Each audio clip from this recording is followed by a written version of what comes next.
let's continue with our discussion of Zodiac DNA. In 2018, about 6 years ago to the exact time that I'm speaking, an anonymous source from within SFPD came forward to Webmaster Tom Voigt and said that as of 2018, A, there was no Zodiac DNA, and B, there never had been. This was a tremendously important development because it threw cold water on the 2002 DNA, which obviously was not from Zodiac. If there was no Zodiac DNA as of 2018, there couldn't have been any in 2002. This proves that SFPD has been duping the public, or at least had been duping the public up until 2018 with the notion that they had Zodiac's DNA. And I believe it's for the reason that I gave. In 2002, they felt that Zodiac was still alive, was watching the show. They intentionally gave ABC News a sample of DNA from the outside of a stamp, which was likely a contaminant, which was certainly not a scientific sample. A scientific sample, you would at least have had to have found 3 different types of DNA, probably from 3 different letters that matched, in order to say with any certainty that the DNA probably came from the killer.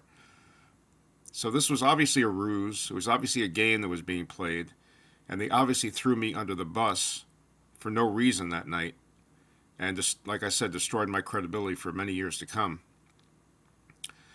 So the 2018 whistleblower was an important development. Now, 6 years later, I could quibble with the fact that Tom Voigt has never released the identity of this whistleblower. And this whistleblower has obviously never come forward with any more information, apparently, because it's been 6 years and we haven't heard anything from them. So in order to establish the credibility of this whistleblower, we would normally need to know who they were and what their position was within SFPD at the time, so that we could say, hey, this person was credible, and so their information that they gave us was credible. However, based on the background that I've laid out so far, starting with the work of Alan Keel, continuing with the work of Sidney Holt, who apparently verified the work of Alan Keel and searched under the stamps and within the flaps of envelopes and could find no DNA. So she resorted to the outside of a stamp in order to give ABC a sample. And I don't know if this was a quid pro quo or not, whether she owed them a sample or not. That's something that would be known within SFPD and in their lab. But the announcement made by the 2018 whistleblower actually fits in with the whole pattern of evidence, so it makes me believe that this person was credible. We start off with Alan Keel saying that there was only background amounts, virtually no saliva and cells on the Zodiac letters. We have Sidney Holt confirming his findings, which would say that there's no DNA on the Zodiac letters because they weren't licked. And then you move ahead to 2018, and the whistleblower confirms just that. If the whistleblower had come forward and said, hey, there's DNA, and there was DNA in 2002, that would make him or her more questionable to me than to say that there was no DNA, because that's exactly what you would expect based on the empirical evidence that Alan Keel and Sidney Holt developed. And this is what I'm trying to get people to understand, is that you're being duped. This whole notion about DNA solving the case is a ruse until proven otherwise, and SFPD has not proven otherwise. Now let's jump ahead to 2021, when there was the update from SFPD on the Zodiac DNA, and boy, was this a self-serving update. What they said, they were able to nix the argument that there was no saliva or DNA on the letters by saying that they developed DNA from saliva from one of the letters, but lo and behold, such bad luck we have, this DNA belonged to someone who definitely couldn't be the Zodiac killer. Now, I don't necessarily believe that.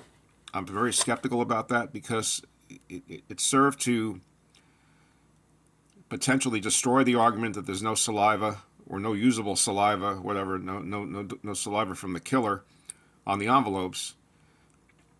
And it also gave us DNA, which proves that there was DNA recoverable from the letter. So my argument again is put by the wayside. But we have such bad luck that even when they develop DNA from saliva on a Zodiac letter, it comes from someone that they absolutely know couldn't have been the Zodiac killer. It just sounds very convenient to me. Boy, oh boy, how convenient. You were able to nix two arguments, but you end up with DNA that doesn't belong to the Zodiac killer. And personally, I would need to have someone from the lab walk me through their research, or walk someone like Kevin Fagan, a reporter, through their research to show exactly how they developed this DNA, where it came from, why there's only background amounts of DNA on the Zodiac letters if they were licked. Because if they were licked, there wouldn't be background amounts of DNA. This whole notion of Zodiac DNA solving the case, I think, is just law enforcement's way of putting the case to sleep. And they're using you, the public, and your gullibility with regard to DNA, because you want DNA to solve the case, because you think you need DNA to solve the case, and because you're willing to believe. They're using that willingness to believe to run out the clock on the case, because they keep telling you, just wait and wait and wait and wait for more sensitive techniques to come along. Well, if Alan Keel's research is right, and it was backed up by Sidney Holt, and she also couldn't find any DNA behind the stamps or in the flaps of the envelopes, then waiting and waiting and waiting is going to accomplish nothing, because it's not the sensitivity of the techniques that's the problem. It's the absence of DNA on the letters that's the problem. And no technique in the world that's developed is going to put DNA where it never was. So I'm trying to educate you. I'm trying to wake you up to reality. I'm trying to tell you what the scientific evidence says, instead of walking in with the attitude that, well, Zodiac sent the stamps and envelopes before the advent of DNA, therefore he had no reason not to lick them. He may have had a reason not to lick them. He may not have liked the taste of glue, as was asserted for Arthur Lee Allen. As soon as the ABC show came out, the next day they said, well, everybody knew that Allen didn't like the taste of glue, so so that doesn't mean anything. Allen is still a suspect, but the DNA in 2002 allegedly was good enough to rule out my suspect, but it wasn't good enough to rule out Allen. Now, if that isn't having it in for me, I don't know what is, because they immediately set up a double standard where the DNA could rule out Qvale, but it couldn't rule out Allen. Well, that's a bunch of BS. That's just not possible. Either the DNA rules everybody out or it rules nobody out. But the way that they got Allen out of it was by saying that everybody should know that Allen didn't like the taste of glue. Well, who the heck would know that? I mean, that's something that only Allen would know. At any rate, if Allen didn't like the taste of glue, then Qvale may not have liked the taste of glue any more than Allen did. Plus the fact that Qvale worked in an office environment where they probably sent out a lot of letters, and they probably, as a standard procedure, use a soaked sponge, to apply stamps and seal envelopes. And here's another thing about Qvale that I want to bring up. He was involved in horse racing in the 1960s. And in the 1960s, the way that they tested horses for drugs after a race, because you test the winner for drugs after a race and make sure that it didn't have an unfair advantage. And they would bring the horse to a place that they called the spit box, or the spit barn. I think it was the spit box. And literally that's what they would do. They would take saliva from the horse's mouth and they would test it for drugs. So Qvale would have known in the 1960s that they could test saliva for something. And if he was on any kind of medications or anything like that, or even just in general, if he didn't want to have his saliva tested, he may have known to avoid using his own saliva on the letters and stamps even before there was DNA. There's no prior knowledge of DNA required for this. You just have to know that the saliva can be tested for something. And this may have led him not to lick the stamps and envelopes. So for Qvale, there's actually a valid reason why he may not have licked stamps and envelopes. And the valid reason was the drug testing that was done on horses back in the 1960s. Nowadays, they test for urine. They test the urine for drugs. It's a urinalysis that's done. But back in the 60s, it was saliva. And I spoke to two equine veterinarians who said that as a horse owner and as the president of the racetrack, Qvale would have had to have known about how the drugs were tested, what was tested for drugs in the 1960s, because he was running the track. He would have to make suspensions and make decisions on suspensions if someone was caught cheating.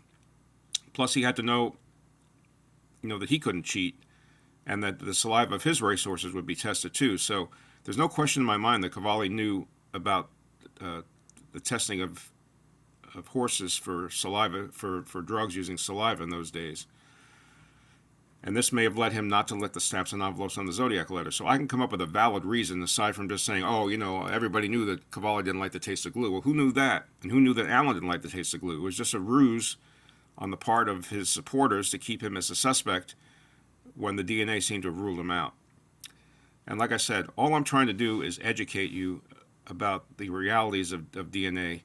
I don't think that it's a question of the sensitivity of the testing nowadays that's holding everything back. I believe it's the absence of DNA on the Zodiac letters. And until proven otherwise, until someone can show me that there's abundant saliva and abundant cells on the actual Zodiac letters like there was on the forged letters, on the 1974 letter and the 1978 letter, which, by the way, yielded DNA back in the horse and buggy days of DNA analysis in 1998. There was so much DNA that you could analyze it using even the most primitive techniques. But moving forward with the Zodiac letters, 25 years later, even using PCR and other sensitive techniques, they still can't isolate any DNA. That should give you an idea. That should give you a hint that there is no Zodiac DNA on the letters, and that the case will have to be solved, whether people like it or not, using circumstantial evidence. Now, Richard Walter, the profiler I worked with, told me a long time ago that 70% of major cases are solved on circumstantial evidence alone. Not every case yields DNA and fingerprints and everything else. And besides that, for hundreds of years before the advent of DNA, cases were solved all the time using circumstantial evidence and eyewitness evidence. Eyewitness evidence may not be the best, but that's how it was solved. And all of a sudden, nobody can solve a case without DNA. The Zodiac case cannot be solved without DNA. Well, that's a bunch of BS. I have a very strong circumstantial case that I make, a very specific circumstantial case, and it's documented. It's real. It's in my book, and it's convinced a lot of people that I've solved the case. And I believe I've solved the case. And I believe that I did not find Qvale by accident, that everything that happened, there was a pattern to the dates. There was a pattern to a lot of different things that, with regard to Norse references. And I believe that if you look at the circumstantial case and you combine it with the profile of Richard Walter, who said the Zodiac was a wealthy and powerful man, that you can conclude very correctly, I believe, that Kjell Qvale was a Zodiac killer. Okay, that's it for now. Thank you.